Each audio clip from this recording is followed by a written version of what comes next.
New ইয়র্কের রাস্তাগুলো দেখতে স্বপ্নের উপর হাঁটছে। হ্যাঁ, এটাই টাইমস স্কয়ার।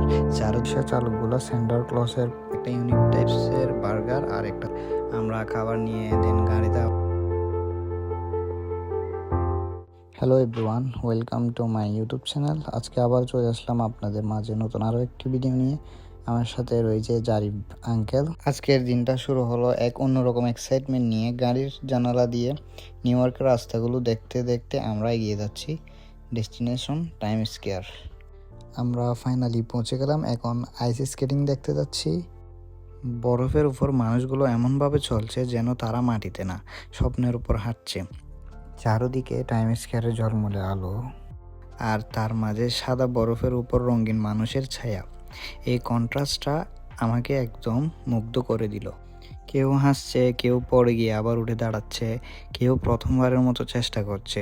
সব মিলিয়ে এই জায়গাটা শুধু একটা আইস রিং না, এটা আনন্দের একটা ছোট্ট পৃথিবী। আমি এক কোণে দাঁড়িয়ে শুধু দেখছিলাম আর ভাবছিলাম একদিন না একদিন আমিও হয়তো এই বরফের উপর নামবো। আসলে এই দৃশ্যটা আমাকে শিখিয়েছে সব স্বপ্ন আজই পূরণ হয় না, কিন্তু স্বপ্নের কাছাকাছি এসে দাঁড়ানো অনেক বড় একটা পাওয়া। অবশেষে অনেকক্ষণ আইস স্কেটিং দেখার পর আমার থেকে বেশ ভালোই লেগেছে।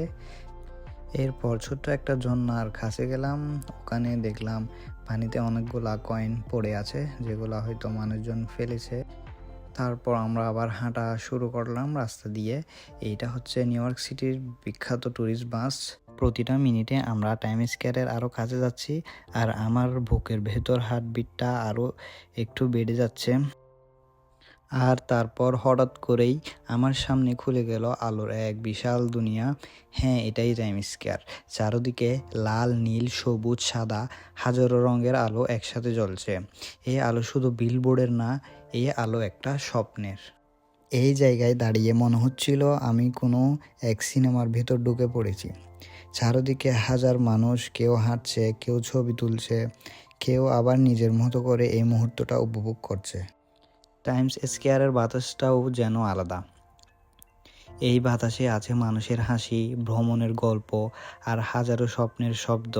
কখন যে সময়টা কেটে গেল টেরও পেলাম না।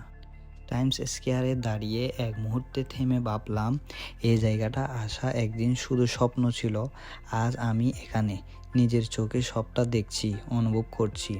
এই মুহূর্তটা ভাষায় বোঝানো যায় না।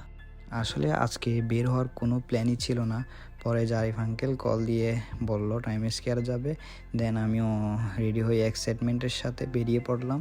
জারিফ আঙ্কেল আমাকে অনেকক্ষণ ধরে বুঝিয়ে দিচ্ছিল, শিখিয়ে দিচ্ছিল এখানের নিয়মকানুনগুলো।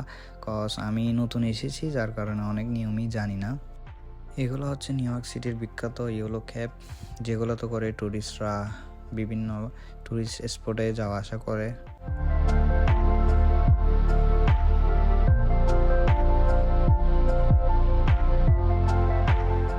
এখানে দেখতে পাচ্ছেন ট্যুরিস্ট রিক্সা চালকগুলো সেন্টা ক্লজের ইউনিফর্ম পরেছিল। আসলে কয়দিন পর এখানে ক্রিসমাস, তাই সব কিছু সুন্দরভাবে সাজানো হচ্ছিল। আমি চেয়েছিলাম আজকে আপনাদেরকে একটা ছোট্ট ভিডিও করে দেখাবো। সামনে ইনশাল্লাহ আরও ভালো ভালো ভিডিও করার চেষ্টা করব। আজকের দিনটা আমাকে আবার মনে করিয়ে দিল, স্বপ্ন দেখাটা কখনো বন্ধ করা যাবে না, কারণ একদিন না একদিন সেই স্বপ্ন পূরণ হবেই। তো অনেকক্ষণ ঘোরাঘুরি করার পর খিদা তো লাগবেই, তাই আমরা কিছু খাওয়ার জন্য চলে আসলাম দেবস হট চিকেনে। ভেতরে ঢুকে এই রেস্টুরেন্টটার লুকস আমার থেকে আসলে খুবই ভালো লেগেছে। আপনারা দেখতে পাচ্তেছেন খুবই সুন্দর করে রং করা হয়েছে। ড্রিঙ্কসের মধ্যে অর্ডার দিয়েছি হচ্ছে ডক্টর পেপার, কারণ এটা আমি এর আগে ট্রাই করি না, এবং একটা ইউনিক টাইপসের বার্গার আর একটা হচ্ছে ইউনিক টাইপসের ফ্রেঞ্চ ফ্রাই অর্ডার দিয়েছি। তো খাবারগুলোর টোটাল প্রাইস পড়েছে হচ্ছে $19। আমরা খাবার নিয়ে দেন গাড়িতে আবার উঠে পড়লাম। আসলে খাবারগুলা দেখতে যেমন সুন্দর, খেতে আরও মজা ছিল। আমি ফার্স্টে ট্রাই করেছি হচ্ছে ফ্রেঞ্চ ফ্রাই, যেগুলো খুবই ক্রিস্পি এবং খুবই টেস্টি ছিল। এরপর বার্গারটা ট্রাই করেছিলাম। আসলে বার্গারটা বাংলাদেশের বার্গারের তুলনায় দেখতেও ভিন্ন এবং খেতেও ভিন্ন, বাট টেস্টটা বলার বাহিরে অনেক মজা ছিল। খাবারের রেটিংস 10 আউট অফ 10, এক্সিলেন্ট। এরপর আমি ট্রাই করলাম ডক্টর পেপার।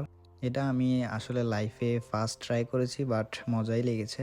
তো আজকের ভিডিও পর্যন্তই, আপনাদের সাথে দেখা হবে নতুন আরও একটা ভিডিও নিয়ে। যারা যারা এখনো আমার ইউটিউব চ্যানেলটা সাবস্ক্রাইব করে নাই তারা সাবস্ক্রাইব করে দিবেন। আল্লাহ হাফেজ।